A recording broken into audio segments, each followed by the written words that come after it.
Jérémy, bienvenue sur le podcast. Comment tu vas? Très bien, écoute, merci pour l'invitation dans ce magnifique décor. Eh bien écoute, je suis très contente, c'est la première fois que je l'inaugure et je pense que c'est la première de nombreuses fois. Jérémy, tu as vraiment le genre de parcours qui m'intéresse. Tu as été un des premiers employés de la startup Spendesk, tu es devenu Head of Growth et tu es parti lancer la branche américaine de la boîte en partant de zéro, donc gros parcours côté US. Aujourd'hui, tu as démissionné. Tu as eu un parcours de freelance, maintenant tu es devenu CEO de Mobile First et tu viens de lever 10 millions d'euros, seulement ça, auprès des fonds qui financent entre autres Figma, Notion, Anthropic, donc Claude pour ceux qui utilisent l'IA. Tu es également Business Angel, investisseur.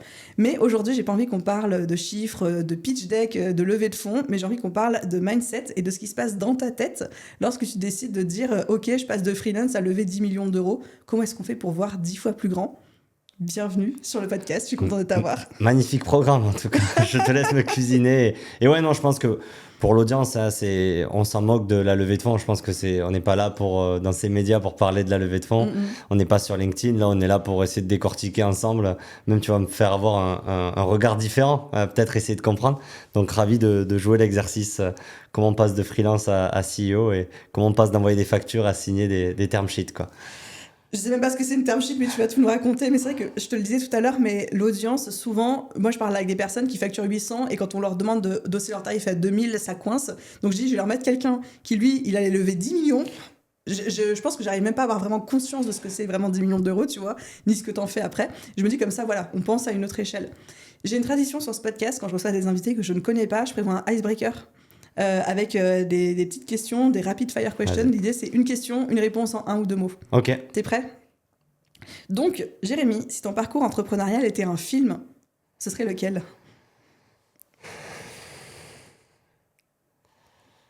Si mon parcours entrepreneurial était un film, ça serait lequel? Je vais dire le Loup de Wall Street, mais les gens vont avoir une image trop différente de moi. Mais je vais dire C'est toi qui le dis, c'est pas le Loup moi. de Wall Street. Non, c'est le Loup de Wall Street. Quel est le meilleur conseil qu'on t'ait déjà donné, tout confondu, pro et perso? C'est une phrase qui est assez longue. C'est ma mère qui avait une carte postale dans les toilettes quand on était petit avec mon frère et ça devient qui tu es. Donc c'était une phrase, tu vois, qu'on avait chaque fois qu'on faisait pipi debout, on avait la phrase devant les yeux et je pense que c'est resté un moteur de vie depuis très longtemps, quoi. Mais j'adore. Mais tu sais que ça me fait ultra rire parce que nous, à l'intérieur de la porte de notre toilette, ma mère, elle avait mis les accords Toltec. Ah ben Donc ils étaient à gauche pour Ah être ouais transparent. Ouais. Et on nous a Bah obligés voilà. à lire chaque année.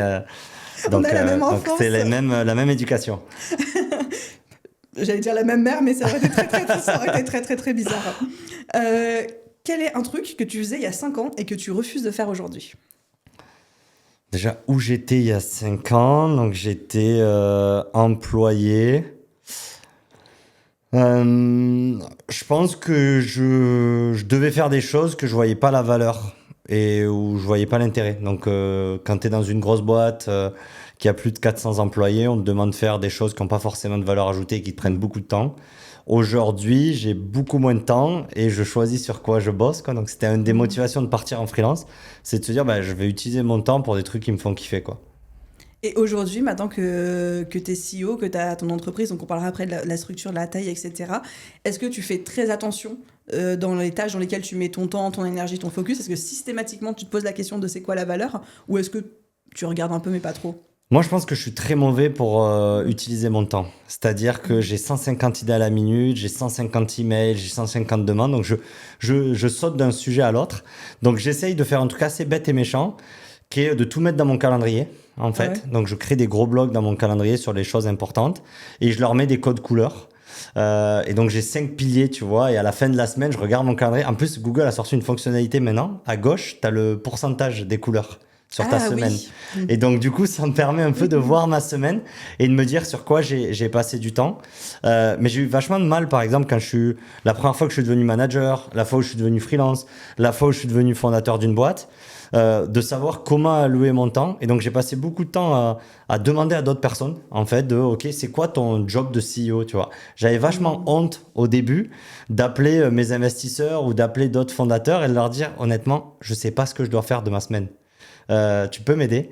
Et donc j'ai eu ce moment-là, une fois que tu l'as fait une fois, de penser que c'est une question stupide et que le mec te dit c'est pas du tout stupide, et tout le monde se pose cette question-là et qui t'envoie ce que quelqu'un lui a répondu, ben, tu récupères un peu ce secret et tu culpabilises moins de dire ok, en fait c'est normal que je sois perdu et je sache pas comment allouer mon temps.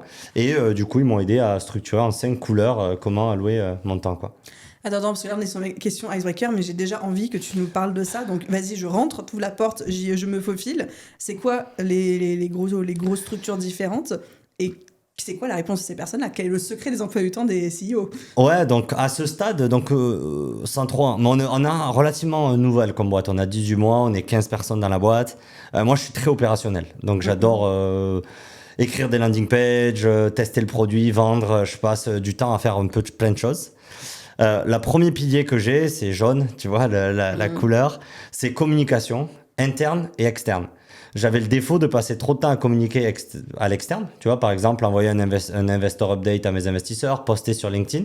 Mais je passais très peu de temps en interne à dire à mes équipes, ben voilà, moi je pense que cette fonctionnalité, il faudrait la construire comme ça pour ce problème-là ou autre. Donc, communication interne. Deuxième, c'est la product excellence. Mais ça pourrait être le service excellence si tu as une agence ou autre. Je pense que le fondateur, c'est lui qui doit à chaque fois dire oui, non et expliquer pourquoi une créa sort, pourquoi une fonctionnalité sort. Parce qu'on est les seuls qui c'est personnel, tu vois, ça nous touche personnellement quand une fonctionnalité ou quand on va, je sais pas, si on est designer et qu'on a un de ces designers qui va envoyer une landing page au client, peut-être que le client sera satisfait, mais nous, personnellement, ça va nous toucher, quoi. Donc, je trouve qu'il faut toujours être le garant de la qualité en tant que fondateur. Troisième pilier, c'est la distribution. Donc, ça peut s'appliquer aussi aux freelances, mais c'est de se dire comment je m'assure qu'on a des nouveaux clients qui viennent sur nos produits, qui viennent tester nos solutions. Soit moi, soit mon équipe, comment je m'assure que la distribution fonctionne. Quatrième, c'est le recrutement et le licenciement. Donc, c'est hiring, firing. On a, le deuxième mot est un peu plus brut en France, mais je pense que je passe autant de temps à virer des gens qu'à recruter des gens. Et le quatrième, c'est le revenu. Donc en fait, dans mon cas, c'est est-ce que j'ai assez d'argent en banque? Donc est-ce qu'il faut que j'aille lever des fonds?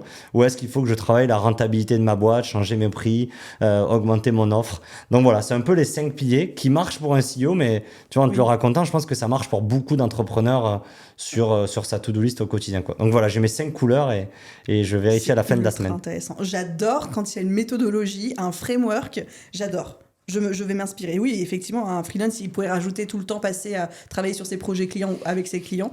Mais en dehors de ça, les besoins restent les mêmes. Hein. Je suis contente de m'être faufilée dans cette direction-là. T'es plutôt team thé ou café? Moi, je suis très thé sans caféine, quoi. Je suis assez hyperactif et donc je ne prends jamais de café, sinon je dors pas de la nuit, quoi. Tu réduis les stimulants. Je suis matcha pour le cliché ou sésame latte pour empêcher mignon. Il vous a pas dit, mais en fait, il vient de déménager à Miami, c'est pour ça que... C'est pour ça qu'on a remplacé le vin par le matcha. Le cliché est donc vrai à Miami Beach avec le sésame matcha latte. Il n'y a pas de sésame, il n'y a pas trop de sésame latte à Miami, il y a beaucoup de matcha. Il y a aussi, j'ai pas trop suivi, tu sais, tout ce qui est rose, le matcha rose. Ah, le oubé. Le oubé, il s'arrache ça. Ouais, ça c'est en train de débarquer en France depuis un an, là je le vois de partout. J'ai goûté, je trouve ça dégueu, je trouve que c'est un goût de mousseline. J'ai pas testé encore. S'il y en a dans l'audience qui ont goûté, vous nous direz. Moi je trouve que ça a le goût de la purée de mousseline, mais pas encore dilué, c'est vraiment les flocons. Presque levure, quoi. Presque, c'est ça, presque levure. Quelle serait ta philosophie de vie en 3-4 mots? Est-ce que je le fais du côté positif ou négatif? Je pense que c'est jamais assez. Donc ce qui est bien, c'est que chaque année, ma vie est plus spectaculaire que celle d'avant. Mais du coup, je suis jamais satisfait de la vie que j'ai, quoi. Donc c'est toujours plus. C'est toujours plus. Tu vois, j'étais très heureux à Paris. Je repars de zéro à Miami. Donc ça a été un moteur de vie. J'ai grandi dans un petit village dans les montagnes, dans les Pyrénées ariégeoises, tu vois, dans le sud de la France. Et par défaut, je rêvais d'aller très très loin. Et donc du coup, je continue à garder un peu ce rêve d'enfant. Le deuxième, c'est un peu, moi je vois la vie comme un jeu vidéo où il y a, chaque année c'est un nouveau niveau, quoi. Et donc en fait, il n'y a jamais de fin au jeu, quoi. Donc il faut juste passer les niveaux et tu gagnes, tu perds, mais au moins ton personnage il grandit, quoi. Et chaque année doit être meilleure que la précédente? Ouais, et je passe au moins 5 à 10 jours en fin d'année, je m'enferme soit dans le désert, soit dans une montagne ou autre, et je fais que écrire sur Apple Notes tout ce que j'ai bien fait et mal fait de cette année. Et des fois, j'ai partagé un peu sur LinkedIn ou sur un newsletter. Mais c'est surtout pour moi, tu vois, en me disant, OK, vas-y, l'année prochaine. Et je relis de temps en temps. Et ça te permet, en fait, je pense qu'on fait tous de grandes choses sans lever des fonds ou autre. Je pense que nos années, elles sont tellement riches, il y a tellement de choses qui se passent. Et le problème qu'on a, c'est qu'on ne documente pas. Et donc, du coup, on oublie. Et on se rend pas compte que, tu vois, tu dis, je sais pas si non, tu le disais off Marco, mais je me suis marié cette année, je suis sûr que si je l'écris pas, je l'oublie presque.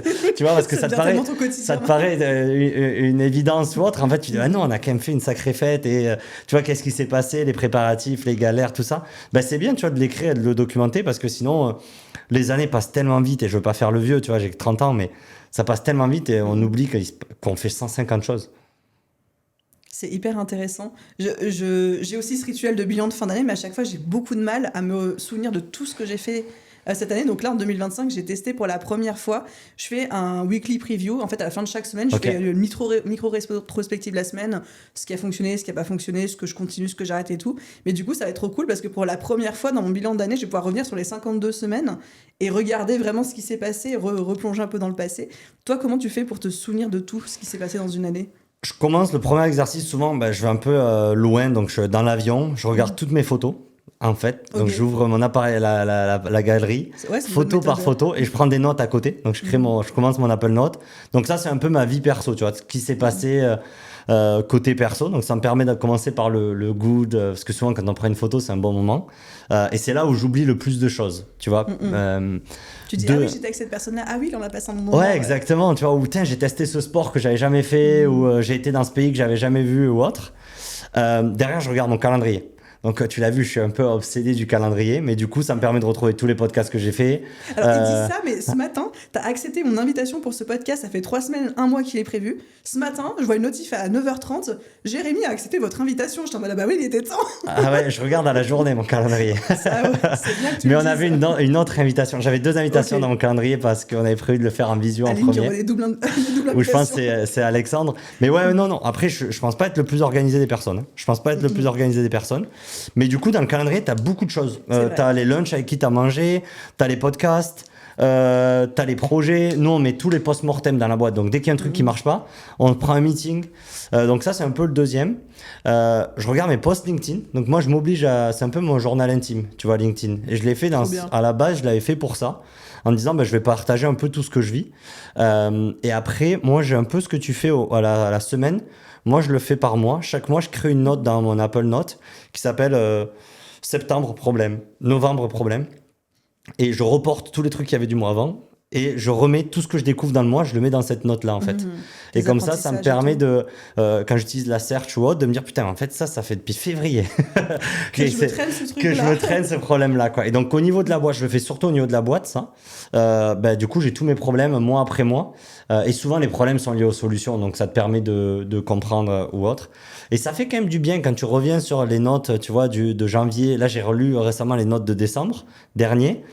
Et en fait, il y avait quand même pas mal qui étaient cochés. Et les choses qui n'étaient pas cochées, valait mieux pas qu'elles soient. Tu vois, c'était des trucs qui n'étaient pas forcément utiles. En fait, c'était à un moment donné, en décembre dernier, c'était important. Aujourd'hui, ça n'était pas forcément important, quoi. Il y a beaucoup de problèmes qui se résolvent d'eux-mêmes avec le temps. Il y a plein de problèmes qui ne sont pas des problèmes. Ça, c'est une bonne punchline aussi. Ok, trop bien. Je suis contente de voir qu'on a des systèmes assez similaires. J'aime bien l'idée d'utiliser LinkedIn un peu comme un journal perso. C'est un réseau social qui m'appelle depuis longtemps dans le sens où je sais qu'il faudrait que j'y sois. Mais les gens qui me suivent depuis longtemps savent que je fais des apparitions. Des fois, je me mets à poster comme une ouf pendant 2 mois et après, je disparais pendant 1 an. Et en fait, il y a un peu une relation d'amour-haine. Toi, comment tu gères cette relation à ce réseau social ? Surtout que c'est un peu la course à ce matin, j'ai mangé des coquillettes, voilà ce que ça m'a appris sur le business, storytelling et qui est la plus grosse, quoi. Ouais, c'est... Je vois l'idée et beaucoup de dérision, tu vois. J'ai pas mal d'amis qui sont des gros posters sur LinkedIn, tu vois, Thibault Louis ou Grégoire Gambato, pour rien que les citer, qui sont peut-être dans les plus détestés, dans les plus clichés. C'est assez marrant parce qu'eux, ils le font presque comme un jeu, tu vois, LinkedIn, plutôt que se prendre au sérieux. Et je pense que les gens, quand ils rencontrent Grégoire ou Thibault, ils se rendent compte que le mec est complètement différent de ses posts, quoi. Et qu'en fait, il est un peu dans un personnage ou autre. Donc, moi, je le vois pas forcément dans ce jeu. J'ai commencé il y a très longtemps, en fait. Moi, j'ai déjà, dès que j'ai commencé à bosser, j'ai commencé à poster sur LinkedIn. Donc, tu vois, c'était 2016-2017. Donc, tu parlais des premiers qui ont vraiment eu ce réflexe. Ouais, je pense. Et je le faisais sans trop. C'était... Vraiment parce que je, je me disais, c'était assez facile à faire. C'est que des gens que tu connais, globalement. C'est que des gens où tu parles un peu de taf. Et puis au final, c'est que du texte. Donc c'est assez facile à faire. C'est pas très long. Et au final, personne va te cancel parce que tu as fait un post LinkedIn qui est nul, quoi, tu vois. Donc globalement, tes collègues ils vont continuer à liker tes posts, quoi, presque. Ouais. Donc j'avais un peu ce côté-là au début. Et en fait, moi j'écris beaucoup dans Apple Notes. Et donc j'ai toujours genre 150 posts d'avance qui sont pas forcément des posts, qui sont peut-être des hooks, qui sont peut-être des concepts ou autres. Des idées ou Ouais, des pensées, idées, c'est vraiment pas du tout structuré. J'ai pas un Notion avec un calendrier. Je schedule jamais mes posts. Par exemple, c'est le matin, je me réveille, je poste. C'est Tu pour postes ça. tous les jours? Non, j'essaie de poster entre 3 fois par semaine. Ok. C'est un peu, donc des fois j'anticipe, des fois j'oublie de poster. C'est le gros problème, j'oublie de poster.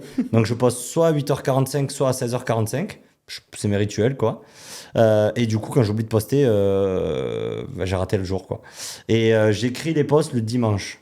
Donc le dimanche, je reprends mes concepts et je les repriorise. Ou chaque fois que je suis dans l'avion, je suis en mode avion et je réécris des posts, j'écris des posts ou autres. Et j'utilise très peu l'IA. J'utilise très peu de sauvegarder les posts des autres ou autres. Je reposte très peu des posts que j'ai déjà postés. Je pense que je pourrais avoir beaucoup plus de followers ou beaucoup plus de reach ou autre. Mais en fait, c'est pas trop important. Parce qu'en Oui, fait, c'est ce qui est parce que tu important, vas c'est plus pour chercher, moi, ouais. tu vois. Je le fais vachement pour moi. Et inconsciemment, aujourd'hui, j'ai 50 000 followers et un profil qui est un peu optimisé parce que j'ai mis des choses que j'avais faites moi-même. Et donc, du coup, ça me permet que les gens, quand je les contacte, ils répondent. Qui est en fait la priorité de LinkedIn. Quand je contacte un candidat ou quand je contacte un investisseur ou un prospect, je veux juste qu'ils me répondent, quoi. Oui, c'est d'avoir un profil qui est suffisamment bien présenté, présentable, Ouais. pour que les personnes qui essayent de te contacter répondent. Mais ce qui est fou, c'est que t'es assez identifiable parce que ce qui est la force de LinkedIn, c'est qu'il y a quand même pas beaucoup de gens qui postent. Les vues sont quand même assez boostées. Tu vois, je fais quand même entre 50 et 200 000 vues par post. Avec Donc, 50 000 abonnés, quoi. ouais, avec 50 000 abonnés. Et donc, du coup, tu te rends compte que les gens te connaissent. Et des fois, tu poses des trucs. Comme moi, je le prends pas au sérieux, je pose pour moi, en fait. Et les gens te disent, ah, c'est cool, t'as acheté un truc en Colombie. Ah oui, ça vient de LinkedIn, quoi. Ah, ben t'es pas à Miami. Ah, c'est vrai que j'ai posté sur LinkedIn, tu vois. Et donc, ça te permet, moi je le vois souvent LinkedIn maintenant comme du retargeting, en fait. Comme j'ai tous mes clients qui me follow sur LinkedIn ou que je les follow sur LinkedIn, que j'ai mes potentiels employés, j'ai mes anciens collègues, j'ai mes investisseurs ou autres, ça permet un peu d'être ma newsletter perso, de se dire, ben voilà, suivez les aventures de Jérémy Goyot, que ça vous intéresse pas, de toute façon je poste. Oui, Et toi, au moins t'en ça fiches, vous quoi. permet de savoir ce qu'est un peu la boîte. Mais ça a un gros impact. Nous, on a, je crois, 10 à 12% des clients de Mobile First qui viennent de mon post LinkedIn, de mes posts LinkedIn, quoi. Donc maintenant, on les C'est booste. chouette. Vous les boostez maintenant. Bah, c'est bien parce que je pense que ça me réconcilie un petit peu avec LinkedIn parce que je pense que moi, je suis de ce côté de l'algorithme où j'ai l'impression qu'il y a beaucoup de monde qui poste. Alors, quand tu me dis non, mais en fait, il n'y a pas beaucoup de gens qui postent sur LinkedIn, ça me remet un petit peu les pendules à l'heure, quoi, tu vois. Ouais, tu regardes les posts qui arrivent à faire 1000, 2000, 3000 likes. Oui, ceux-là, ils sont travaillés pour faire des likes.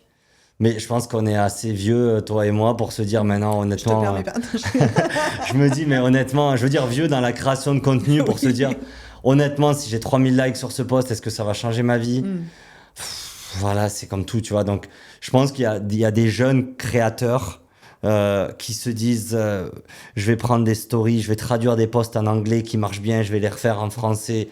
Oui, ça va peut-être te permettre de te lancer, d'aller chercher tes premiers clients ou autre, mais ça va pas changer ta vie, ça va pas faire que les gens s'identifient à toi ou autre, quoi. Vaut mieux faire 100 posts par an qui font 30 likes, mais où tu parles de toi, que un post qui fait 10 000 likes où tu parles d'un concept qui a déjà buzzé aux US ou autre. C'est un peu mon idée reçue et Oui, conviction tu de vas vie, faire quoi. le buzz pendant 3 jours et puis après. Tu vas faire un buzz sur un truc quoi. opportuniste qui parle pas forcément de toi ou autre. Après, bien sûr, quand tu arrives à faire des buzz sur ton produit, sur tes services, sur ta personne, t'as mieux. Mais voilà, et après, t'as des footballeurs qui débarquent, qui font un post et qui font 15 000 likes. Voilà, donc faut pas oublier qu'on est personne et que quand les vrais C'est clair. stars débarquent, ils cassent le réseau, quoi.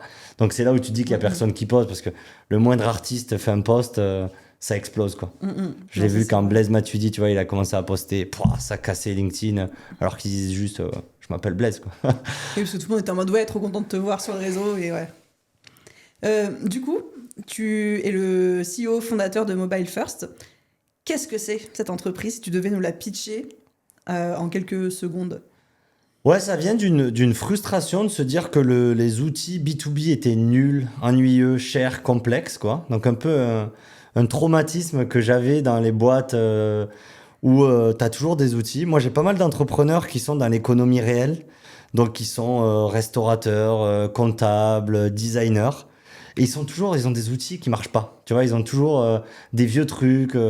Des Et donc, outils de gestion ouais, des comptable, outils de par gestion, exemple? gestion comptable, CRM, outils pour faire son site internet, envoyer des devis. Tout ce qu'ils utilisent au quotidien, bah, c'est assez moyenâgeux. Et en parallèle, ils utilisent des outils qui sont plutôt B2C. Donc, ils utilisent Instagram pour mettre leur catalogue, par exemple. Ils utilisent WhatsApp comme CRM. Donc, en fait, ils utilisent des outils B2C pour gérer leur business. Et à côté, ils sont enfermés dans des outils moyenâgeux pour gérer leur business aussi. Et donc, je me suis dit, mais attends, avec l'IA, on va pouvoir faire des outils proches du consommateur, tu vois, B2C, pour résoudre des problèmes ennuyeux, quoi. Et donc, l'idée, c'est de faire 40 applications pour les petites et moyennes entreprises qui leur permet, en fait, quand ils ont un problème dans leur business, plutôt que d'utiliser un dinosaure, d'utiliser une app aussi cool que Instagram ou ChatGPT. Et donc, on a commencé par la téléphonie d'entreprise parce que c'était un sujet qui était assez nul. Donc, tu avais des outils faits pour les call centers, par exemple, mais qui avaient des fonctionnalités qui étaient hyper cool. Genre, tu pouvais enregistrer tes appels, tu pouvais avoir un résumé de tes appels, tu pouvais envoyer des SMS automatisés, tu pouvais mettre des horaires d'ouverture, des menus. Et en gros, on voyait que les petits entrepreneurs, ben, eux, ils avaient juste une carte SIM on-off, tu vois, une carte SIM soit c'est on-off, soit c'est Soch. Et ils n'avaient pas toutes ces fonctionnalités-là qui étaient cool. Donc l'idée, c'est de se dire, on prend les fonctionnalités que les grosses entreprises payent une fortune et on les rend accessibles pour 20, 30 ou gratuits aux petites entreprises, quoi. Donc voilà ce qu'on fait avec Mobile First. Donc en fait, c'est vraiment un écosystème complet. Vous nous faites, c'est quoi? J'allais dire presque un HubSpot encore plus simplifié ou un SAP encore plus simplifié. Ouais, Microsoft, tu vois, Microsoft Word, où tu auras ton Excel, tu auras ton Word, tu auras ton Outlook. Ben, nous, tu auras Allo qui est pour la partie gestion des appels, tu auras les devis, ça s'appelle Due. Donc, tu vois, on va avoir un peu toutes les briques. Tu ne seras pas obligé de toutes les utiliser, contrairement à HubSpot. Tu pourras prendre qu'une seule marque, un seul produit si tu en as besoin, et tu pourras le connecter à tous tes autres outils. Chacune de nos solutions, elles sont connectées à tes autres solutions. Que ça soit chez nous, que ça soit les autres solutions que tu utilises, quoi. Par exemple, si tu as HubSpot, tu peux lancer des appels depuis HubSpot et ça passe depuis Allo. Et donc, tu étais salarié en start-up pendant plusieurs années. Tu étais passé Head of Growth, donc j'imagine que c'est quand même un poste assez haut placé, avec peut-être aussi de la reconnaissance, tu nous le diras. Qu'est-ce qui fait que du jour au lendemain, tu t'es dit fuck it, je quitte tout, je me lance comme freelance, après je lance ma boîte. C'est quoi qui t'a animé? J'ai peut-être une histoire différente de beaucoup, mais moi, j'étais pas frustré employé. J'étais relativement très heureux en étant employé. Pour deux raisons. J'ai commencé en stage dans cette boîte. J'avais 19 ans, on était 4. Je suis devenu un des premiers employés, quoi. Quand je suis parti, on était 650. Donc, en fait, je pense que la croissance, ça t'achète le bonheur, tu vois. Donc, il y avait un peu ça. J'avais aussi un CEO et un fondateur qui me donnaient énormément de responsabilités. C'est-à-dire qu'il me disait jamais quoi faire. Et chaque fois que j'allais le voir, il me dit, mais de toute façon, t'as pas besoin de moi pour décider. Ah là, quand même, c'est acheter un CRM, c'est 50 000 euros. J'aimerais bien que tu me dises lequel j'achète. Bah non, tu sais mieux que moi, quoi. Donc, tu vois, très jeune, j'ai eu un peu ce mindset-là. Pourquoi je suis parti? Il y a eu deux choses. Donc, comme tu l'as dit, moi, mon job, ça a été de lancer les US à la fin. Et ça n'a pas marché pour plusieurs raisons. Et donc, j'ai raté un peu ce pari-là. Et donc, il fallait que je rentre à Paris. Et j'étais à un moment de ma vie en me disant, ben, ça fait 2 ans que je suis aux États-Unis. On est une petite équipe de 4. On est en mode lancer une boîte dans la boîte. C'est exceptionnel. Là, si je rentre à Paris, je rentre dans le corpo. On avait un bâtiment assez froid, rue Saint-Lazare, vraiment très corpo. 650 employés. Ouais, avec, je dois refaire des présentations, je dois refaire des one-on-one, je dois refaire des... Et j'ai un peu paniqué, quoi. Et je me suis dit, mais putain, je suis trop jeune pour faire un job de manager ou de directeur, quoi. Donc ça a été un peu une crise un peu là-dessus. Le fait d'avoir eu tellement de liberté que quand j'ai essayé de rentrer. Et le deuxième, ça a été... on était à un moment où, tu vois, moi, ça faisait un peu plus de 6 ans.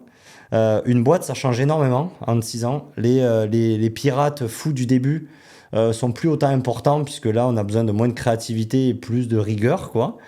Et donc, du coup, on avait remplacé un peu les premiers employés, ou même nous, qu'on avait recruté ces gens-là, par des gens qui n'étaient pas forcément inspirés et alignés avec ma manière de bosser, quoi. Et quand c'est pas ta boîte... tu peux pas te plaindre des gens avec qui tu bosses, quoi. Tu démissionnes et tu vas ailleurs, quoi. Donc globalement, j'ai démissionné, j'ai cherché un ailleurs et ça a mis 2 ans, tu vois, avant de lancer une boîte. Et du coup, comment je suis devenu freelance? c'est que j'ai pris 3 mois de sabbatique en me disant je vais réfléchir si je démissionne ou si je démissionne pas. Donc 3 mois de sabbatique pas payés. Et j'ai commencé à répondre un peu aux messages que j'avais sur LinkedIn ou à des potes qui avaient des boîtes en leur disant mec, honnêtement, je veux juste bosser sur des sujets différents. Donc j'ai écrit typiquement à un très bon pote qui est Guillaume de Lemlist. C'était un peu le début de Lemlist. Il me dit vas-y, trop cool, j'ai plein de problèmes anti-grow, je pense que tu peux aider. Et je me suis retrouvé à bosser 2 mois, tu vois, pour Lemlist. Et en fait, c'est passé ultra vite le sabbatique. Et en fait, je me suis commencé à gagner beaucoup d'argent en freelance. Et je me suis dit, bah, en fait, ça va, en fait, je peux démissionner, même si j'ai un très très beau salaire chez Spendesk, j'arriverai à le maintenir à peu près en étant freelance. J'avais quand même, tu vois, j'étais payé presque 200 000 euros. Donc, tu vois, c'était quand même. C'était un très très beau salaire. C'était un très très beau salaire, c'est-à-dire que c'est. Quitter un job, oui, mais perdre 20 000 euros par mois, c'est difficile, quoi, tu vois. Donc, j'avais aussi besoin de garder un peu ce confort de vie et prendre un peu des risques. Et du coup, ça a été assez vite de retrouver les mêmes rémunérations. Bon, il y avait un peu plus de charges et le net, le brut, il fallait être un peu plus créatif pour que ça soit pareil. Mais en tout cas, j'ai réussi assez vite, notamment dans ces 3 mois de sabbatique, à enlever cette peur de dire que j'allais galérer avec mon chômage, quoi. Et donc, en fait, c'était peut-être le piège, mais quand je suis revenu 3 mois après en sabbatique, déjà, j'étais remotivé comme jamais.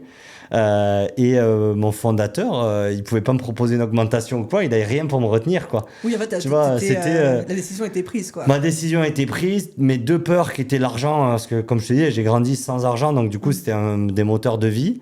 Ben, en fait, j'avais cette plus grosse peur qui était de me dire que j'allais moins gagner d'argent.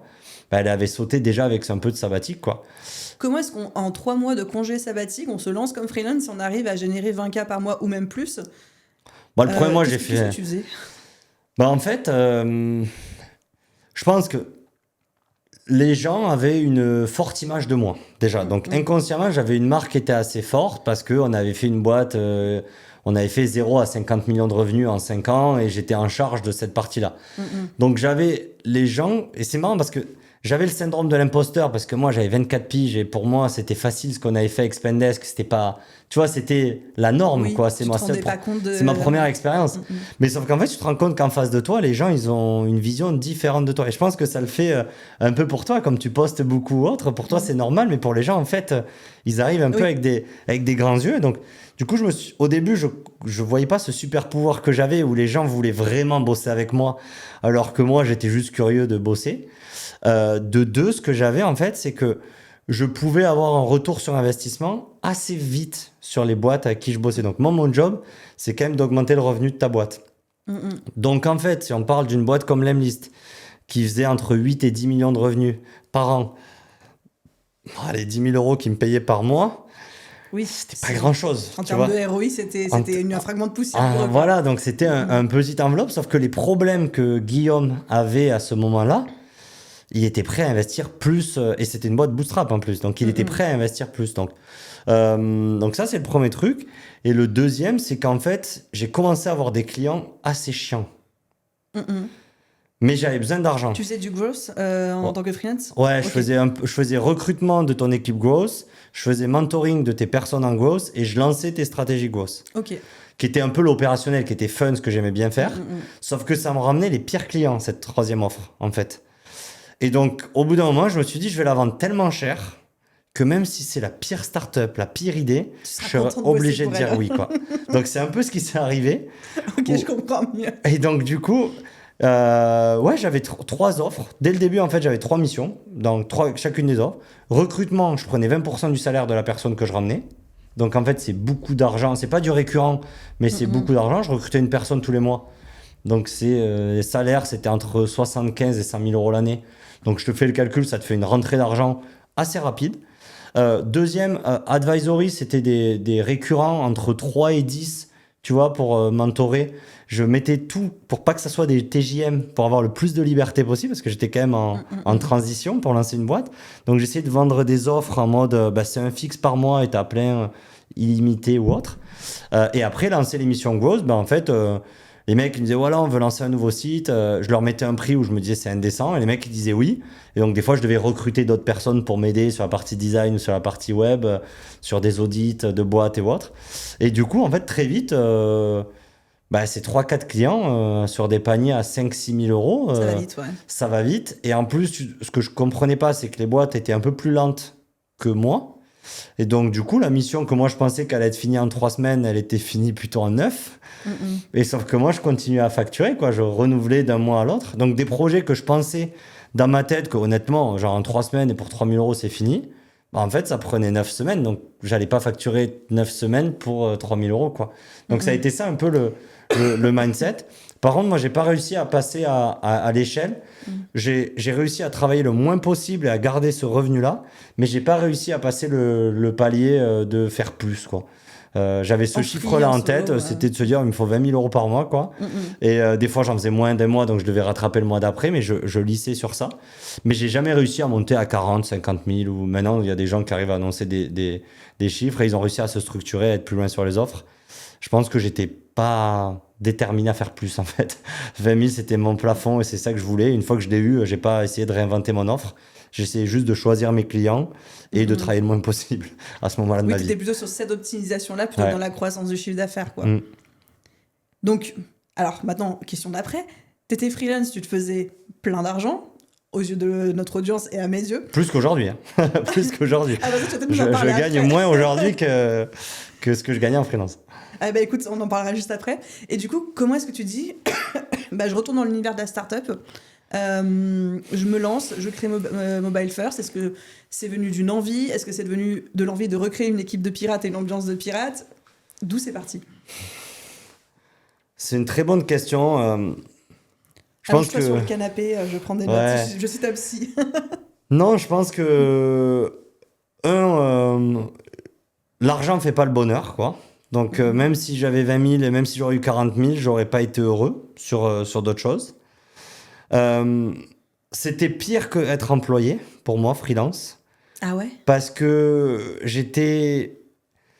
je construisais pas quelque chose. Comme j'avais pas de vision long terme de mon activité de freelance, je pense que c'est ça qui m'a manqué. Si je disais dans 5 ans, je veux être là en tant que freelance, monter mon agence, avoir ça, avoir mon bras droit ou autre. Donc en fait, j'avais pas de vision long terme. J'avais une vision très short terme. C'était 20 000 euros par mois. Donc chaque mois, c'était juste le mois prochain, il faut que je fasse ça. Quand c'est fait, c'est fini. Quand c'est pas fait, il faut que je me batte, tu vois. Et donc c'était l'opposé de la start-up où j'étais, où c'était on va faire une introduction en bourse, on va faire une licorne.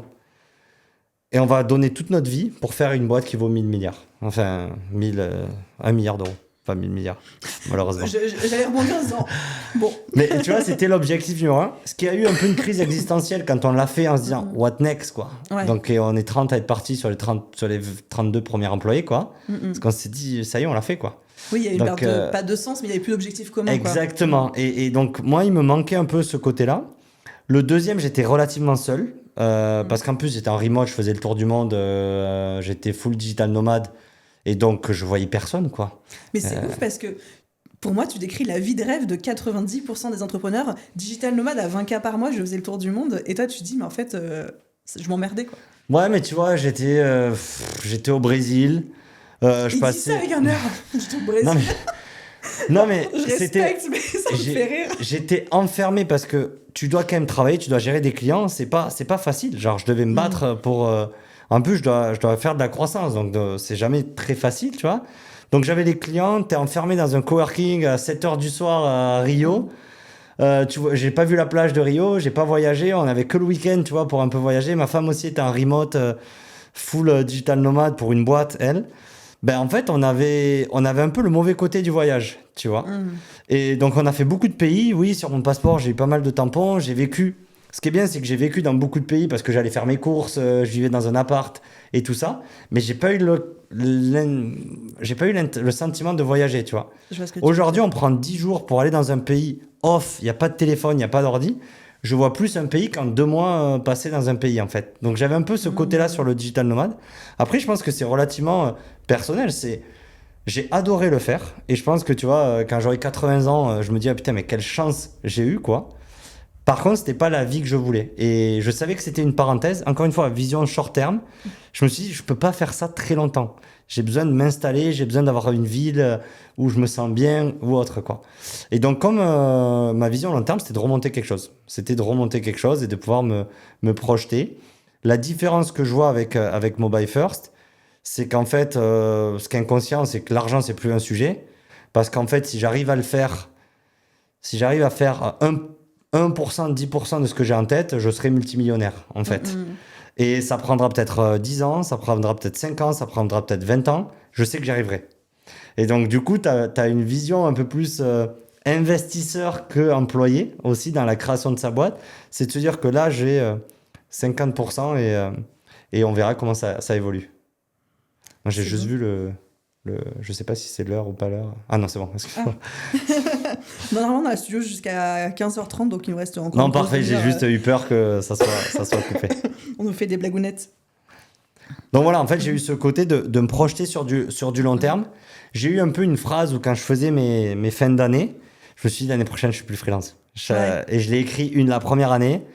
Et la deuxième année, ce que j'ai fait, c'est que je me suis mis une date et je me suis dit à partir de cette date-là, tu t'interdis d'envoyer des factures. Et donc, j'ai coupé ma carte Conto et je me suis dit la première ligne en vert dans mon compte bancaire, ça sera un salaire de ma boîte, quoi.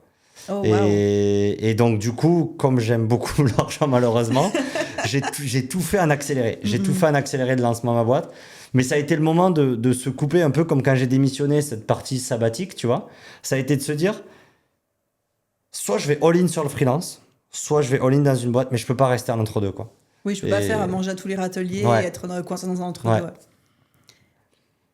Et est-ce que tu as l'impression que ton niveau de bonheur a augmenté dans cette période de j'ai arrêté le freelance jusqu'à je me rémunérais avec ma boîte?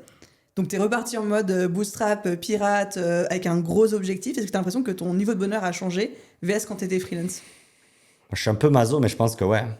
Je pense que ouais, parce que l'activité freelance que j'avais, qui certes, la moitié doivent pas se reconnaître dans ce que je dis et peut-être l'autre moitié doit se reconnaître dans ce que je dis, mais je bossais pour quelqu'un d'autre en fait, freelance. Ouais. Donc j'étais quand même encore un employé. Et en plus, je choisissais plus trop mes clients. Enfin, tu vois ce que je veux dire? C'était et les meilleurs clients que j'avais, ben je vivais pas l'aventure avec eux.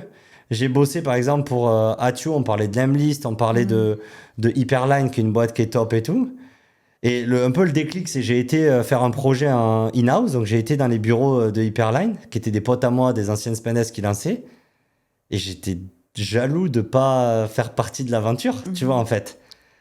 Et je me disais, ouais, mais t'es une pièce rapportée, t'es là peut-être à un drink par semaine, t'es un peu sur Slack, mais tu vis pas le truc, quoi. Ouais, t'es pas dans l'équipe, et quoi. Tu vas pas vivre ça pendant 5 ans. Et comme j'ai tellement eu une très belle expérience de première startup, je voyais que je ratais quelque chose, quoi. Et donc ouais, aujourd'hui, je kiffe. J'ai beaucoup plus de merde. J'investis beaucoup moins, j'ai moins d'argent, j'ai tout qui marche plus. Mais d'à côté, putain, je kiffe. À la fin de la semaine, je me dis, à la fin du mois, là, ça va être ma deuxième année, tu vois, de la boîte. On va finir les 2 ans de la boîte. Enfin, en janvier, quoi, mais presque. Je vais me dire, putain, ça y est, quoi. Genre, je pense que je vais être hyper content quand je vais les écrire. Et voilà. Mais ouais, ma priorité a un peu switché. C'est fou, je sais pas si tu t'es déjà fait la réflexion de ce fil rouge que t'as, j'ai l'impression que ce qui te drive, c'est surtout cette ambiance hyper... on est dans la merde, mais on se serre les coudes et on bosse ensemble, il y a une espèce d'émulsion et tout, et tu l'avais au début chez Spendesk, tu as essayé de la reproduire, tu l'avais plus à un moment parce que ça avait trop grossi, donc t'es parti, tu l'avais pas eu en freelance, donc t'as arrêté, et là, en fait, je dis pas que t'as créé The Mobile First pour ça, mais c'est The Mobile First ou Mobile First? The Mobile First Company, mais Mobile First, okay. Sur paper, c'est Mobile First, donc tu peux dire les deux. Donc, mais je dis pas que t'as créé Mobile First juste pour te recréer une team bootstrap, mais presque, quoi, tu vois. Ah, c'est ce que pense ma femme, tu vois, c'est que je choisis toujours les choix les plus durs. Ok. Donc, typiquement, on a voulu acheter et investir dans l'immobilier. Au lieu d'acheter un petit studio, j'ai acheté 250 mètres carrés. Au lieu d'acheter un truc qui était fini, j'ai acheté un vieux truc et j'ai tout pété. Et j'étais tous les jours sur le chantier et tout ça. Mais c'est ta philosophie toujours plus. Donc ouais, et en fait, mais c'était une connerie. J'ai eu des procès, j'ai failli le faire démolir. Enfin, il s'est passé toutes les merdes. Vraiment, je pense que ça a peut-être coûté mon mariage mais à côté, moi, j'étais dans le kiff. Et je voyais ma femme qui avait peur parce qu'on avait des problèmes d'argent. On avait des problèmes avec tous les voisins. On était red list, la police qui venait tous les jours et tout. Oh, waouh. Et moi, c'était normal pour moi, tu vois. Et je pense on aime que le chaos, dis donc. Ouais, je pense. Et donc, j'aime le chaos, j'aime la difficulté, ce qui est un peu suicidaire, tu vois. Mais derrière, c'est vrai que c'est ça qui m'excite et j'aime bien refaire tout de moi-même, déjà. Et y aller en mode pirate. Et y aller en mode pirate. Est-ce que c'est cette énergie et un peu ce côté un peu kamikaze qui t'a poussé à dire fuck it, je vais lever 10 millions? Est-ce que tu avais ce chiffre 10 millions? Comment ça... Alors moi, je connais rien en start-up, en levée de fonds. La somme me paraît astronomique, même pour une levée de fonds en soi. Et du coup, je me rends pas compte, est-ce que c'est toi qui fixes le montant? Est-ce que c'est un jour tu t'es levé, t'as une anecdote de dire dans ton bain, t'étais là, t'as eu le chiffre 10 millions qui t'est apparu? Enfin, comment ça s'est passé? Ouais, donc on a levé 2 fois des fonds. Donc en fait, pour pouvoir me payer un salaire très vite, qui était un peu mon objectif quand je lançais la boîte, il fallait que je lève des fonds parce que lancer une boîte sans rentrer d'argent, j'allais pas pouvoir me payer très vite. Et je voulais me payer $2000, tu vois, au début. Donc, c'était un peu différent. C'était 10% de ce que je gagnais avant. Et donc, du coup, je me suis dit qu'il fallait que je lève des fonds. Donc, comment j'ai lancé la boîte? J'ai appelé 30 entrepreneurs. Je leur ai dit, voilà ce que je vais faire sur les 10 prochaines années de ma vie. Vous êtes in ou vous n'êtes pas in? C'est la première fois que je levais des fonds. Et sur 50, il y en a 30 qui ont dit oui. Oh, waouh, donc c'est que tu as bien pitché ton projet. Donc, je me suis dit... Ok, là je suis un peu bloqué. Eux, ils avaient investi 500 000 euros. Je me suis dit, j'ai juste besoin de 500 000 euros pour commencer ma boîte, quoi. Donc les 30, ils ont investi 500 000 euros au total. Ouais, au total. Donc ça a été ce qu'on appelle le Friends and Family, quoi. Après ça, je me suis dit, c'est si facile, je vais peut-être aller chercher un peu plus, être un peu plus grand, parce que l'idée... Allons chercher la difficulté. Je vais aller chercher un peu plus de financement, notamment auprès d'un investisseur, d'un fonds d'investissement. Et donc là, je me suis dit, je vais aller chercher 2. Et donc là, je rencontre Antoine de Lightspeed et je rencontre 10 investisseurs et je leur dis, voilà, moi j'ai besoin de 2 millions pour faire ça, ça, ça. 9 sur 10 me disent non, mais 1 me dit oui. Sauf qu'il me dit, je te donne X euros pour X% de ta boîte. Et je lui dis, si tu veux X% de la boîte, c'est pas 2 qu'il faut mettre, c'est 3. Et il dit, ok. Bref, donc on a ça, donc on commence la boîte, après on va voir une banque, on leur demande 1,5 million, ils nous donnent 1,5 million. Donc c'était quand même beaucoup pour lancer la boîte, on avait quand même 5 millions. Et surtout, ta question sur les 10, donc les 10 c'est un seed round, c'est-à-dire c'est la première vraie levée de fonds qu'on fait. Et 10 millions c'est énorme en France et c'est énorme en 2025, mais c'est ridicule aux États-Unis. Et donc moi je voyais plein de boîtes qui levaient des fonds. C'est un peu le piège. Parce que je me dis, c'est dur, donc je vais aller le faire, tu vois, la personnalité que tu m'as aidé à décortiquer. Et donc, je me suis dit... Ça fera 80 € la séance de psy. Je pars aux États-Unis et je vais aller lever 10 millions d'euros. Pourquoi 10? Chiffre simple. Je me suis dit, parce qu'en fait, pour lever des fonds, ce qui est le plus important, c'est pas l'argent que tu lèves, c'est combien de ta boîte tu lâches, en fait. Ouais. Parce que tu donnes quand même une partie de ta boîte. Et donc, 10, ça cochait bien les cases. Et donc, je me suis dit, let's go, quoi.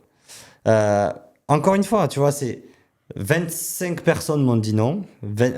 J'ai demandé à 200 personnes qu'on me présente des investisseurs. Il y en a 60 de ces personnes-là qui m'ont présenté 50 investisseurs. Sur ces 50 investisseurs, il y en a 26 qui m'ont répondu. Sur les 26 que j'ai vus, il y en a 3 qui ont voulu investir. Donc en fait, à chaque fois, et je pense que c'est quelque chose qui est intéressant parce que la levée de fonds, beaucoup vont pas lever de fonds, mais c'est juste que, comme tu dis, c'est de se mettre un objectif, mettre toute l'intensité pour arriver à cet objectif et pas s'arrêter au premier nom, quoi.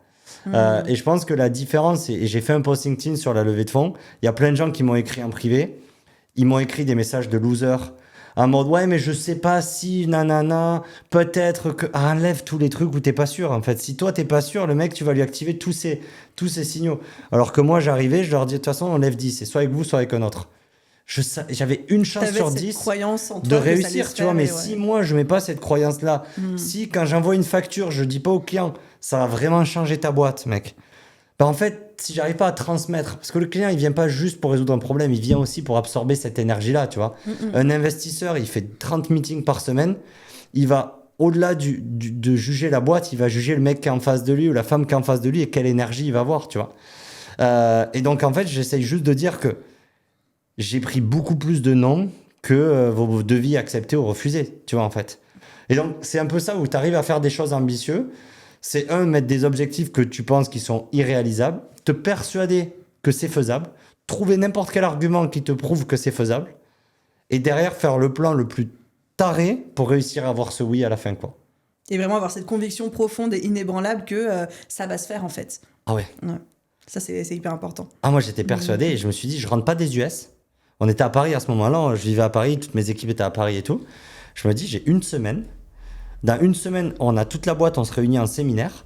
Je leur ramène le fameux term sheet. Donc, le term sheet, c'est juste une lettre d'un investisseur qui dit je vais investir tant d'argent à telle valorisation, quoi. Donc, je vais prendre tel pourcent. C'est une promesse. Tu sais, quand tu vas avoir ta banque, c'est un peu la promesse de prêt, quoi. C'est le document officiel qui dit qu'il s'engage, quoi. Qui s'engage et il est obligé de payer quand on signe ça, quoi.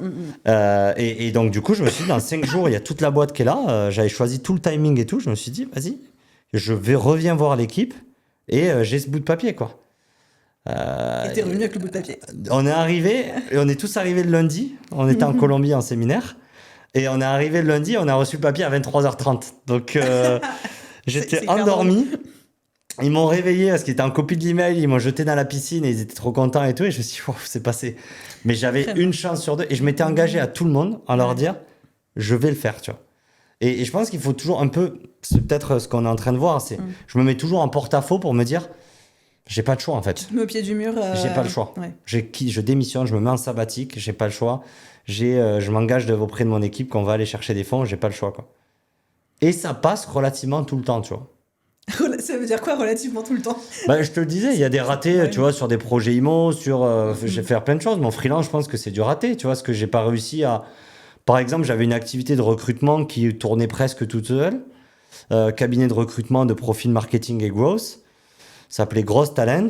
J'ai pas réussi à le vendre alors que le truc valait facile 200-300 000 euros, tu vois. Mais j'ai pas réussi, donc j'ai fermé cette boîte. J'avais 10 000 visiteurs organiques par mois, 150 clients par an en organique.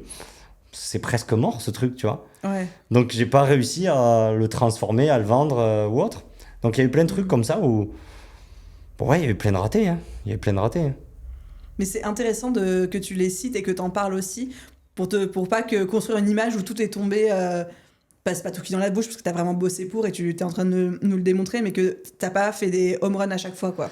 Ouais, moi j'ai la chance de. Personne ne sait où j'ai grandi et ils savent le mettre sur une carte. J'ai pas le bon nom de famille, j'ai pas le bon milieu socio-professionnel. Donc les uns, ils savent que moi, ce que j'ai eu, il y a que moi qui ai été le chercher, quoi. Donc il y a encore des gens qui pensent que j'ai été chanceux de choisir Spendesk, tu vois. Et c'est un peu une réponse à l'ensemble Mobile First, c'est leur dire, tu vas voir si j'étais chanceux. Ouais. Je vais faire encore un truc encore plus gros moi-même. Donc c'est un truc que j'ai envie de me prouver à moi-même. Mais c'est un peu ce côté-là, c'est de se dire honnêtement. Ok, je suis peut-être blanc, tu vois. C'est peut-être le seul truc où on pourrait m'attaquer parce que j'ai investi beaucoup en Afrique ou autre en disant bah, c'est facile pour toi et que j'ai un passeport français. Tu vois, ça sera peut-être ça ma facilité.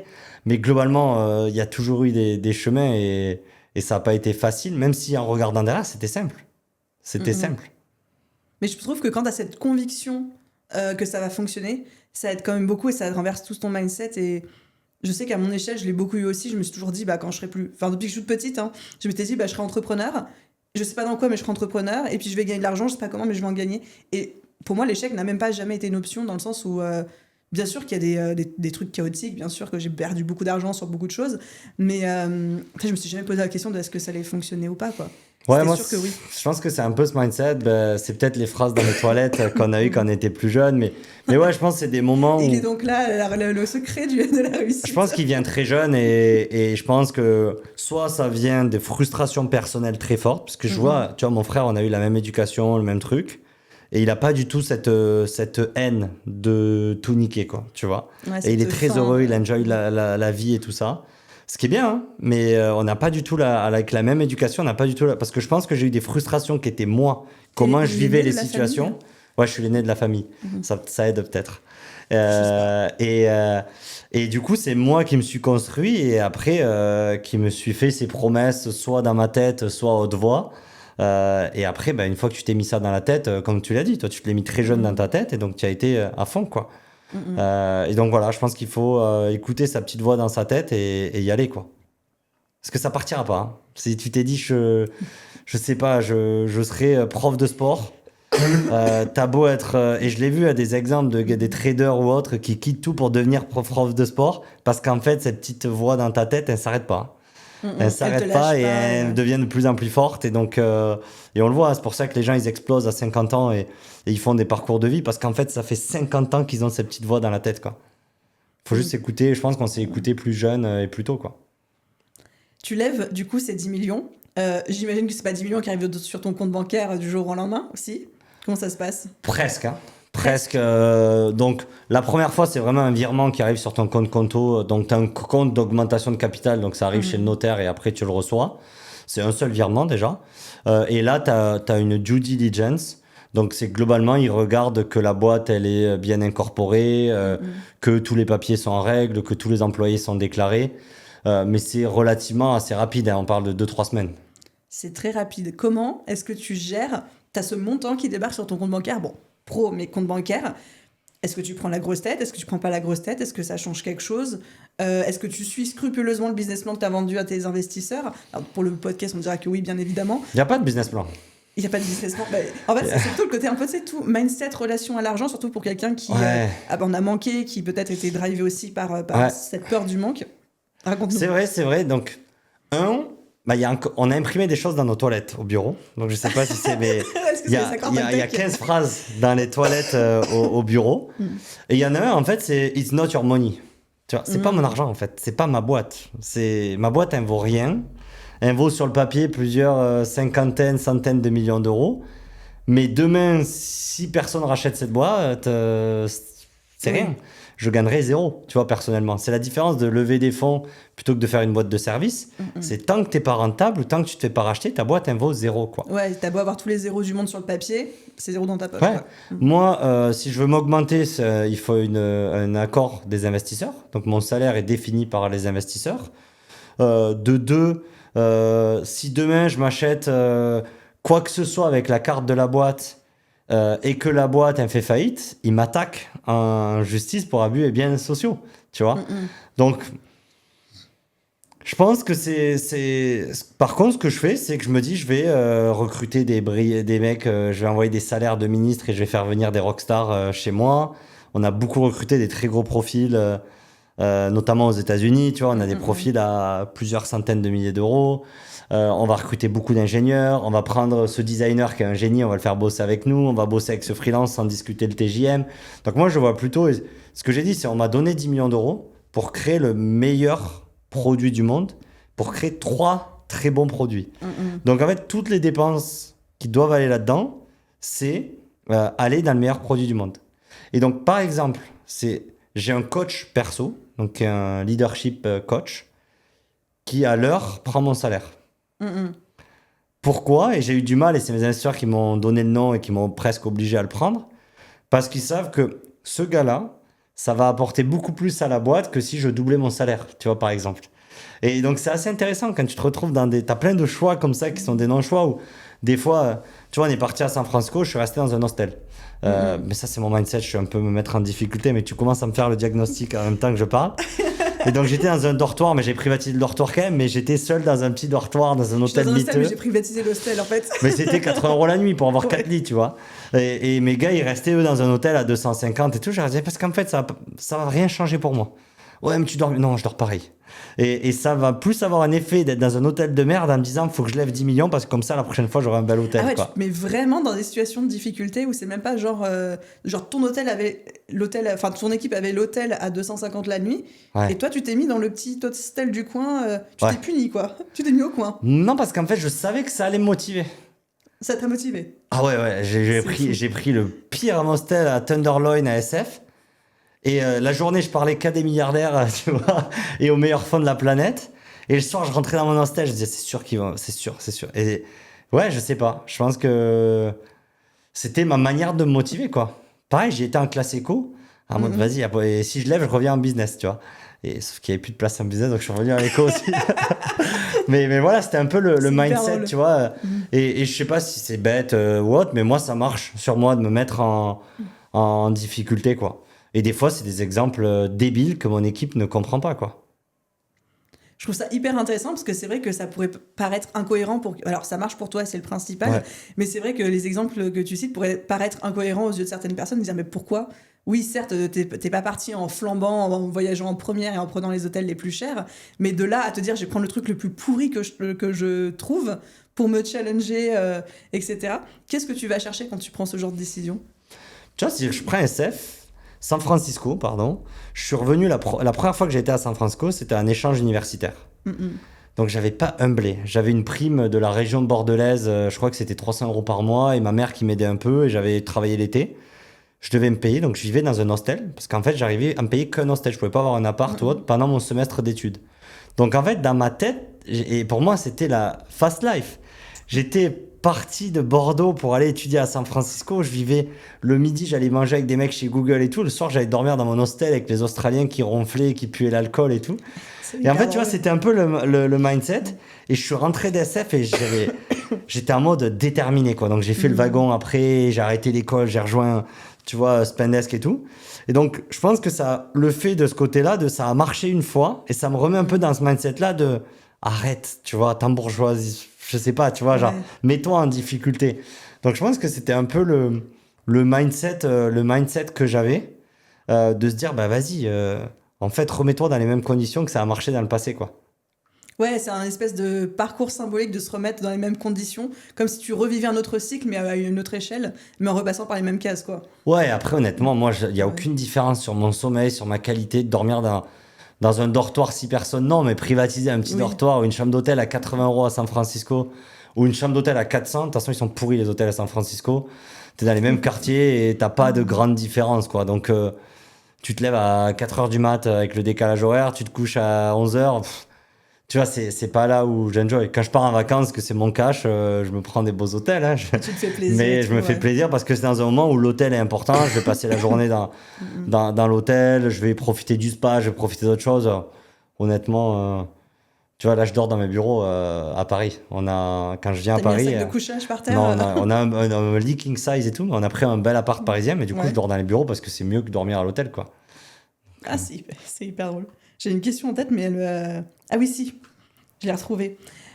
Donc, tu me disais que tu avais un leadership coach qui te coûte, qui prend à l'heure ce que toi, tu te payes au mois. Fais-nous bénéficier de ces pépites. C'est quoi les derniers trucs qu'il t'a dit, qui t'ont un peu retourné le cerveau, qui ont complètement changé ta perspective? Tu vois, le code couleur, là, ça vient de lui, cette manière-là. Les 5 piliers, c'est lui qui m'a aidé à mieux les dessiner, par exemple. Donc, tu as dit qu'il était utile ou autre. Il y en a un deuxième, c'est que moi, j'ai un gros problème des fois, il y a un employé qui me sort par la tête, tu vois. Et j'arrive pas à savoir pourquoi il faut que je me sépare de lui, ou pourquoi il y a des gars que je leur fais une confiance aveugle et il y a d'autres gens où je le sens pas, en fait. Donc il m'a dit, t'as un problème de confiance. Ok, genre cool. Mais c'est quoi, en fait, la confiance, donc le trust? En fait, c'est 3 piliers. Le premier, c'est l'honnêteté. Donc quand quelqu'un est pas honnête avec toi, t'as pas confiance. Deuxième, c'est la reliabilité. Quand un pote te dit, je viens t'aider à 16 h et qu'il vient pas, bah, en fait, tu perds un peu cette confiance. Et le troisième, c'est la compétence. Et globalement, dans la relation, pour que ça marche, il faut qu'il y ait toujours les 3 piliers. Et tu vois, ces phrases-là, qui sont des trucs bêtes et méchants, et en fait, c'est ça que tu payes. Du coup, maintenant, quand j'évalue les performances ou quand je veux sortir quelqu'un de ma boîte, je me dis, ok, en fait, il est honnête avec moi, le gars, il a les compétences. Par contre, il n'est pas reliable. Et en fait, tu ne peux pas devenir honnête, tu ne peux pas devenir reliable, tu ne peux pas devenir compétent, pas, en fait. Ouais. Soit tu l'es, soit tu l'es pas. Soit il faut que ça vienne de eux, de se dire, en fait, je vais faire des gros changements dans ma vie. Par exemple, la reliabilité, c'est de se dire... C'est quoi un mot français qu'on pourrait employer Putain, j'en ai un autre, c'est accountable, mais c'est non, aussi... c'est aussi en anglais.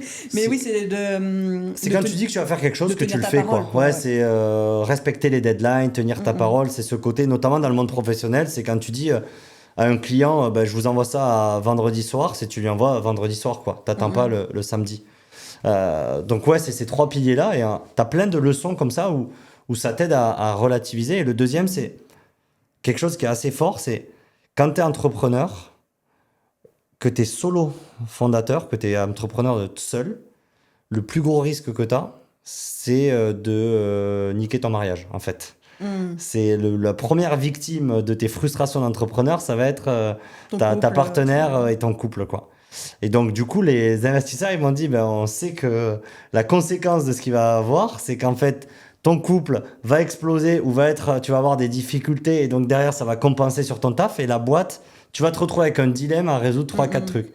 Donc, mets un peu d'argent sur ce coach-là. Il va t'aider en fait à soupape, externaliser, relativiser beaucoup plus de choses. Parce qu'en fait, quand tu es entrepreneur, tu as très peu de gens à qui discuter.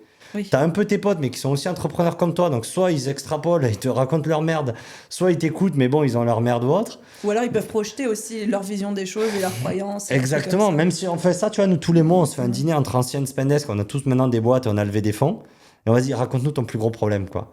Et en fait, on dit, mec, ça va, c'est chill. Ouais, c'est que ça. C'est que ça. Et le mec, il relativise, il se dit, ah, ok, en fait, c'est vrai, parce que chacun, on a chaque fois un plus gros problème que les autres, quoi. Mais ouais, donc voilà un peu le concept de confiance. J'adore. Et t'as pas besoin d'avoir un coach à $4 000 de l'heure, hein, pour avoir ça. Tu peux le faire avec d'autres entrepreneurs, avec d'autres amis, mais il faut quand même le structurer et de se dire que moi, c'est tous les 15 jours en physique. Et toutes les semaines, je lui envoie des mails ou des WhatsApp pour avoir ce sas de décompression, tu vois. Ouais. Et lui, d'avoir le framework, en fait, qu'il applique parce que ça fait 16 ans qu'il coach les meilleurs entrepreneurs du monde, quoi. Oui, qu'il a les frameworks, il a les méthodes et tes soucis, il les a déjà vu passer 10 000 fois, il connaît. Et tu fais le schéma avec lui, la guide, les mots à mettre. Chaque fois que je passe avec lui, je me sens tellement nul parce que je lui raconte un problème. Et il dit, ouais, mais en fait, il faut que tu racontes ça, tu vois. Et ça te paraît tellement évident Ouais. que... Mais tu vois, un des learnings qu'il m'a dit, c'est le business, c'est que des discussions et c'est que une interaction entre deux personnes à essayer de convaincre l'autre. Donc, par exemple, trouver un client, c'est toi et moi, on discute et à la fin, il faut que je te vende mes services. Recruter quelqu'un, c'est toi et moi, on discute et je dois te convaincre de venir travailler pour moi. Un investisseur, c'est pareil, c'est investir. Et en fait, il t'explique que du coup, le business, c'est que des discussions entre deux personnes et que chaque fois que tu es énervé pour ta boîte ou chaque fois que tu es frustré le soir ou que tu te réveilles, c'est une discussion que tu n'as pas eue. Oh, j'aime bien ça. Et donc, lui, son job, c'est de t'expliquer à savoir quelle discussion t'as pas eue et comment l'avoir. Et donc, Oh, j'adore. Et en fait, c'est vrai dans 99%. À chaque fois que je ramène un problème, il me dit, ouais, mais en fait, là, il a raté une discussion. Est-ce que ça peut être une discussion qu'on n'a pas eue avec soi-même? Très bon point. Je pense que c'est une discussion qu'on n'a pas eue avec soi-même ou une vérité qu'on veut pas se dire à nous-mêmes, tu vois. Je pense que, ouais, ça comptabilise aussi. Parce que du coup, je suis en train de réfléchir à mes frustrations, moi, et je vois des cas où je me dis, ouais, mais du coup, ça implique que moi avec moi-même, donc c'est d'où ma question. Ouais. Mais peut-être que c'est toi qui n'es pas honnête avec toi-même ou dans la relation, ou peut-être toi perso avec ta boîte, tu vois aussi. Ou une limite que tu n'as pas su mettre, ou Exactement, que tu n'as pas respecté, ou des trucs comme ça. Ou une discussion que tu n'as pas voulu avoir, je sais pas, peut-être tu voulais écrire sur LinkedIn, mais tu n'as pas pris un ghostwriter pour t'aider. Et donc en fait, c'est peut-être les discussions que tu n'as pas eues, tu vois, avec ce potentiel employé que tu aurais dû avoir. Je suis pas coach. Hein. Je suis pas coach, mais c'était le concept qui était assez intéressant et qui va te faire penser, je pense. Autant que c'est ça qui m'a donné envie de payer quand il a eu. Je me suis dit, il a tellement raison. Mais moi, j'adore. Je suis coach, tu vois, c'est mon métier, mais d'entendre des personnes qui exercent à d'aussi haut niveau, comme ton coach, avec autant d'expérience et d'expertise, en fait, tu vois que c'est un tout autre terrain de jeu. C'est quoi. 30 introductions en bourse. C'est de ouf, boîtes hein, qu'il a pris de zéro, qu'il a coaché les fondateurs, il a 30. C'est Il a fort. on a le droit de le dire, c'est Coinbase, la dernière, donc dans la crypto, une des plus grosses boîtes. Et donc il a suivi Brian du début jusqu'à la fin. Il a suivi les fondateurs de Zapier aussi. Donc ouais, il ne prend pas de nouveaux clients et c'est nos investisseurs, ils bossent que sur recommandation des investisseurs. Et il a passé 2 heures avec moi pour juste savoir s'il allait bosser avec moi ou non. Et la semaine dernière, je lui ai dit pourquoi en fait. Une belle leçon d'humilité. Pourquoi tu as accepté de bosser avec moi? Il m'a expliqué exactement pourquoi et je me suis dit, ok, je pensais que c'était normal, mais en fait, non. Tu vois? Quelles sont les raisons? Qu'est-ce qu'il a vu chez toi? Je pense que c'est les mêmes que tu as un peu diagnostiqué. C'est ce côté que, je suis ultra positif. Donc, en fait, je vois toujours le positif. De 2, c'est qu'en fait, j'étais vraiment un doueur. C'est-à-dire, j'étais pas là pour. J'ai pas lancé une boîte pour lancer une boîte. J'ai lancé une boîte parce que je suis prêt à déplacer une montagne pour que cette boîte fonctionne. Tu vois, il sentait. T'avais faim, quoi. Mais même la sincérité, il sentait que l'honnêteté. Et le deuxième, c'est qu'il a vu que je l'avais déjà déplacé la montagne plusieurs fois. Ouais. Donc, il sait que le temps qu'il va passer avec moi, chaque année, ça va grossir et ça va avancer. Parce qu'en fait, il a à la fois son temps, mais aussi son portefeuille. Donc, il peut choisir les gars. C'est le même prix pour tout le monde. Sauf que derrière, après, il est jugé sur les boîtes qu'il fait exploser, en fait. Bien sûr, donc il s'assure qu'il y ait le bon terrain. Donc, pour l'instant, il bosse qu'avec les meilleurs investisseurs du monde. Donc, c'est un peu son prisme et les recommandations de ces entrepreneurs avec qui il a bossé. Mais il n'a pas beaucoup d'accompagnement. Il est plutôt en fin de carrière. Tu vois, qu'en début de carrière, il est assez âgé. Et il choisit un peu ces boîtes-là. Et donc, du coup, ouais, il a aussi ce risque-là de se dire, en fait, si je coach un connard qui finit dans Forbes pour détournement de fonds, inconsciemment, ou si je coach un mec, je sais pas, qui qui a eu des gestes déplacés ou qui a un bad buzz ou autre. Donc, il a aussi à faire attention à quoi il met son nom et au succès qu'il met. Donc, je suis assez... et c'est aussi une technique marketing exceptionnelle. C'est qu'il a enlevé la notion de prix en me disant, bah, en fait, c'est moi qui te choisis, c'est pas toi qui vas me choisir. Lui, t'as l'impression de postuler pour Harvard. Exactement. Ou Yale, donc, en fait, le prix, j'aurais pu me dire, bah, attends, je vais aller voir un deuxième coach, je vais peut-être économiser 50%, mais il m'a tellement matrixé en me disant, bah, en fait, faut vraiment que je passe le test de passer pour lui, tu vois. et donc, c'était assez fort à voir un excellent freelance, parce qu'aujourd'hui, il est seul, il s'est séparé, il avait un cabinet, il a vendu son cabinet, il est repassé seul. Wow. Et de voir un top freelance en action. Ça va être hyper inspirant. Tu vas pas me croire, mais ça fait déjà plus d'1 heure qu'on papote. Ça passe extrêmement vite. Il y a plein de personnes qui sont en train de nous écouter, qui sont des personnes souvent qui sont freelance, qui sont toutes seules, solopreneurs, etc. Comme je te disais en introduction de ce podcast, souvent le problème c'est des trucs du style, aujourd'hui je facture 800 €, j'ai du mal à augmenter mes prix à 2000, mais je veux gagner plus. Toi, tu as levé 10 millions, donc tu es dans d'autres stratosphères. Qu'est-ce que tu aimerais dire aux gens qui nous écoutent ? Je pense qu'on le disait, le problème, il vient de vous, il vient pas de votre offre, il vient pas de vos clients ou autres. Je pense que si vous n'avez pas confiance à vendre à 1000, vous n'arriverez pas à le vendre à 1000. Si vous n'avez pas confiance de le vendre à 2000. Et je sais que c'est dur parce qu'on est passé par là. Et en fait, on n'a pas forcément confiance, mais on arrive à se persuader que c'est pas une connerie de le faire, quoi. Et donc, je pense que c'est réussir à se persuader, parce qu'en fait, la peur, elle vient d'envoyer la facture qui va potentiellement être refusée. Elle vient de aller dans son penny lane, là, et au lieu de 800, mettre 2000 et de voir ce qui se passe. La peur, elle vient pas d'une facture à 2000 qui a été refusée. J'ai jamais de freelance qui me disent j'ai eu un prix qui a été refusé, parce que ça, c'est facile. Il y a ChatGPT va vous aider, n'importe quel coach va vous aider. C'est une objection commerciale. On arrive à trouver un terrain d'entente. La peur, elle vient en amont de ça, où on n'est pas capable de changer le chiffre qu'il y a sur les factures qu'on envoie depuis 1 an, depuis 2 ans. De par toutes les histoires qu'on se raconte de ce qui va se passer si on le fait, etc. Et donc, c'est de se dire, ok, vas-y, change-le sur 1 sur 10 des clients. Qu'est-ce qui se passe ? Et tout le monde le dit, et tous les gens qui sont passés par là, et c'est ça qui est dommage, parce que le fossé, il s'inscrit parce qu'il y a des gens qui sont passés de l'autre côté et qui leur disent, mais putain, mais c'est tellement plus facile, les clients me font moins chier, j'ai plus de temps, je peux aller plus loin. Donc tout le monde fait que le positif, sauf que quand tu es de l'autre côté du fossé, ben, tu n'y crois pas. Parce que toi, tu vois ce fossé qui fait peur de se dire, mais putain, je galère déjà à vendre mes services, hein, parce que c'est dur d'être freelance, hein, c'est dur. Et derrière, de se dire, mais putain, mais en fait, ouais, mais si je perds ce deal-là. Et donc, je dis, ben, tu vas pas le perdre. Augmenter tes prix, tu vas pas le perdre. Tu vas avoir d'autres discussions. Et que peut-être que tu n'arriveras pas à avoir cette discussion-là. Ça, c'est un autre problème. Mais personne va te dire non, juste de doubler tes prix. J'adore tu vas pas perdre, tu vas juste avoir d'autres discussions. C'est parfait, c'est la punchline que je cherchais avec ma question. Ça sera le Reels. Merci. Exactement, un des nombreux Reels, parce qu'il y en a eu d'autres des punchlines. Merci beaucoup, Jérémy. Bah, merci, c'était un plaisir en tout cas d'avoir vu ce diagnostic avec toi. Je t'enverrai ma facture, alors je ne sais pas 4 000 € de l'heure, mais tu vois, on n'est pas loin, pour les personnes qui voudraient rentrer en contact avec toi, te faire un feedback sur l'épisode ou juste te suivre, tu nous as parlé de LinkedIn. Bah, je mets mon numéro perso dans l'épisode. Genre Promdog ou... non, c'est vrai. Je mets mon numéro. Les gens, ils ont peur d'appeler. Personne m'appelle. Mon numéro il est sur mon LinkedIn, personne m'appelle. Ah ouais, t'aimes bien jouer avec le... Moi, à un moment, j'étais dans des groupes WhatsApp où les gens me rajoutaient... Ah non, WhatsApp, c'est différent. Les gens m'appellent, moi, après, moi, c'est un autre numéro sur WhatsApp. Okay. Ils l'ont pas sur WhatsApp. Parce que oui, à chaque fois, les gars essayent d'envoyer sur WhatsApp et ils disent « Excuse-moi, t'as un autre numéro sur WhatsApp ?» et non, c'est qu'un numéro, tu m'appelles ou t'envoies SMS, quoi. Donc, tu mettras ton numéro perso si on veut te faire un feedback sur l'épisode. Ouais. Et on peut te contacter sur LinkedIn aussi. Ouais, mais je réponds un peu, moi. Mais en fait, mettez le nom de l'épisode et expliquez-moi pourquoi vous m'écrivez. Parce qu'en fait, souvent, tu as des requests et je n'accepte personne. Sauf si le mec il me dit je peux avoir ça. Il y a un truc spécial. Ouais. Merci beaucoup. J'ai adoré cet épisode et merci de ta transparence et de tout ce que tu as partagé. C'était trop cool. Je t'en prie, avec plaisir.